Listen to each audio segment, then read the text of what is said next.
Bonjour à tous, c'est Pierre-Alexandre pour AndroGames.fr. Aujourd'hui, on va s'attaquer au test du Honor 7, le dernier haut de gamme de la marque, de la filiale de Huawei, donc qui propose un capteur d'empreinte, une petite fonction supplémentaire, un design en aluminium et 5.2 pouces. On y passe tout de suite. Au niveau du design, on sera donc sur un smartphone de 5.2 pouces qui aura comme principal défaut d'avoir des bords noirs autour de l'écran qui fait très inesthétique sur la version blanche.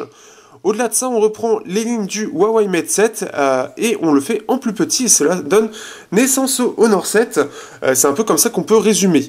Petit défaut tout de même, c'est l'emplacement du capteur d'empreinte trop près de l'appareil photo, ce qui fait que pour les fonctions supplémentaires du capteur d'empreinte, on se retrouvera avec un appareil photo qui sera un peu gênant et même pour prendre des photos avec le capteur d'empreinte, parfois le doigt apparaîtra sur la photo, pas génial.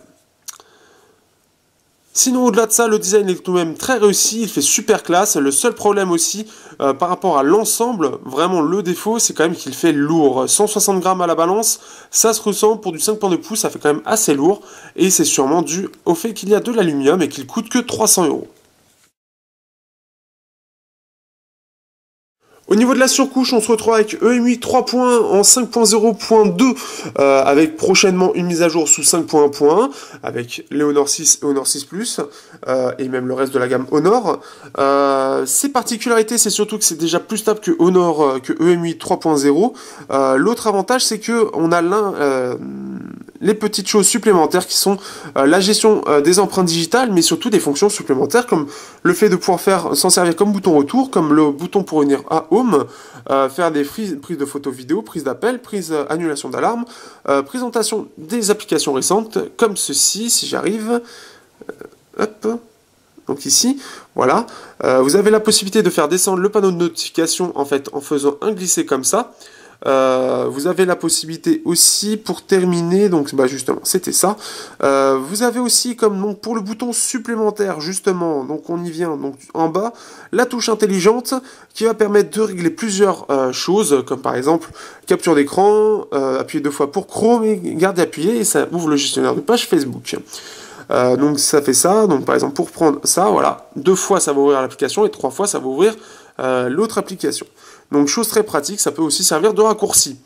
En chose supplémentaire, nous avons aussi la possibilité d'avoir l'activation vocale qui va permettre par exemple de retrouver ou d'appeler, ou enfin surtout de retrouver son téléphone. Malheureusement c'est en anglais et c'est pas très efficace. J'étais un peu déçu sur cette fonction. Vous pouvez voir dans le test principal, j'ai fait une petite démo en live et on peut voir que c'est pas super réussi. Aussi, l'autre souci du téléphone, c'est qu'en réception, il ne sera pas forcément fluide, mais au fil du temps, il se fluidifiera. Comment dire ça, c'est un peu ça, hein, et il deviendra fluide au fil du temps, et c'est plutôt agréable. D'ailleurs, l'évolution est tout de même agréable dans tous les sens du terme pour cette petite surcouche qui a besoin encore d'optimisation. Équipé d'un Kirin 935, donc c'est un octocore avec un Mali T628 MPK, donc octocore 64 bits avec des Cortex A53. Donc il fait un score de 45 426 points, il se place plutôt pas mal.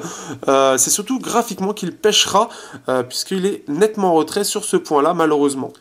Au niveau de l'autonomie, on se retrouve avec une batterie de 3100 mAh et malheureusement, c'est pas encore terrible, c'est moins pire que l'Honor 6, mais avec ces 3100 mAh, on pouvait s'attendre à une très bonne autonomie. Malheureusement, c'est très aléatoire selon les personnes. Donc on se retrouve avec une autonomie qui sera entre 4h30 et 9h écran allumé, selon l'utilisation bien évidemment, mais aussi c'est surtout selon ce que veut le téléphone, c'est-à-dire qu'il y a un processus sûrement dans le téléphone qui n'est toujours pas réglé depuis l'Honor 6 et qui bouffe toujours en veille ou en fond, et ce qui fait que la batterie se décharge à une vitesse folle, parfois en veille, parfois non. Donc c'est très aléatoire selon les personnes, et même selon les jours, donc c'est très problématique.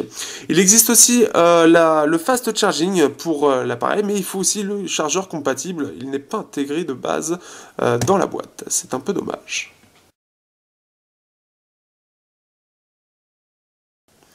Au niveau de l'écran, on se retrouve avec un écran de 5.2 pouces en IPS Neo et 1080p, donc du Full HD.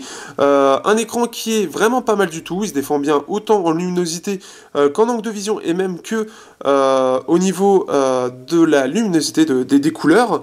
Le seul souci qu'on aura au niveau des couleurs, c'est surtout le rouge qui aura tendance à être un petit peu trop pétant. Au-delà de ça, on aura de très belles couleurs et ça c'est plutôt agréable et en plus l'écran n'est pas très agressif pour les yeux. L'appareil photo, c'est une véritable réussite. Donc l'appareil photo est un IMX 232 chez Sony.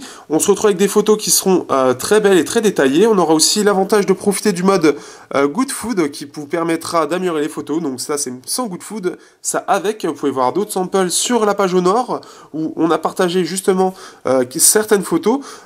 Que ce soit en basse luminosité ou en conditions optimales, l'appareil se débrouille très très bien. Pour 300 €, on a un capteur qui fait quand même vachement bien son travail. Donc ça, c'est plutôt agréable, c'est même un très bon point. On aura l'avantage de profiter d'un capteur qui donne de bonnes couleurs tout en ayant une bonne précision dans les détails. Seul souci, seule ombre au tableau, c'est qu'il aura tendance à blanchir à peu près toutes les lumières qu'il voit, et ça c'est un peu problématique pour certains qui veulent garder de beaux paysages, par exemple coucher de soleil, etc. C'est un peu dommage. Au niveau du son, on se retrouvera donc avec un son en haut-parleur qui, on pourrait croire que c'est du dual, donc double HP, mais en fait, il n'y en a qu'un seul, il n'y a que celui-là qui marche.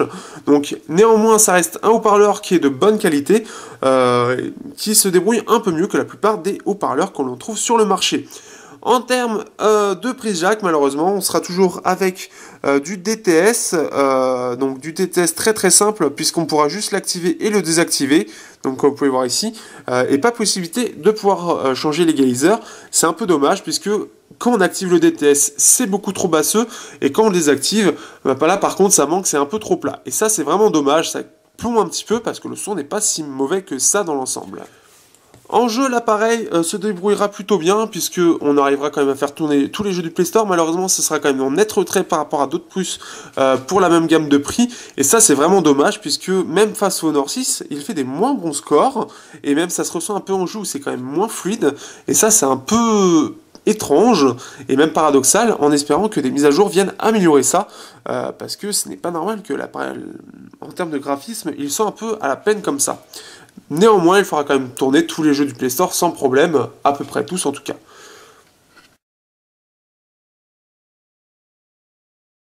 Que penser de ce Honor 7? Eh bien, c'est un véritable petit coup de cœur, puisque c'est une véritable évolution par rapport au Honor 6.